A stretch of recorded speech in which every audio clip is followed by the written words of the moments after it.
BTS সম্পর্কে আমার একান্তভাবে ফিল করা কিছু কথা। যখন রাত খুব একা লাগে তখন জাংকুকের হাসি মনে পড়ে, হঠাৎই মন হালকা হয়ে যায়। তাদের গান শোনার সময় মনে হয় আরিমের কথাগুলো ঠিক আমার মনের কথাই বলছে।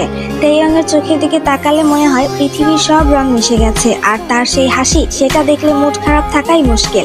সুগার গানের লিরিক্সই বলে দেয় ভালোবাসা কত গভীর হতে পারে। সে চুপচাপ থেকেও হাজার কথা বলে। আর জিমিন, ওকে দেখে মনে হয় কাউকে ছুঁয়ে দিলে সত্যি দুঃখ কম হয়ে যায়।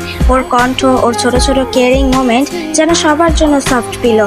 যেহেতু তো আলাদা জিনিস। তার হাসি, তার আই লাভ ইউ আর্মি, এই কথাটা শোনার পর মন খারাপ থাকলে সাথে সাথে হ্যাপি হয়ে যায়। আর জিনের করা প্রতিটা পাগলামি যেন জীবনের সমস্ত দুঃখ কষ্টের মোক্ষম ঔষধ। সবচেয়ে মজার কথা কি জানো, ওরা সারা পৃথিবীর মানুষকে ভালোবাসে, কিন্তু আমার মনে হয় ঠিক যেন আমার জন্যই গাইছে, আমার জন্যই হাসছে। বিটিএস মানেই ভালোবাসা, বিটিএস মানেই রাত জেগে লিরিক্স শোনা, চোখে পানি নিয়ে হাসা, আর মনে মনে হাজারবার বলা ধন্যবাদ পাশে থাকার জন্য।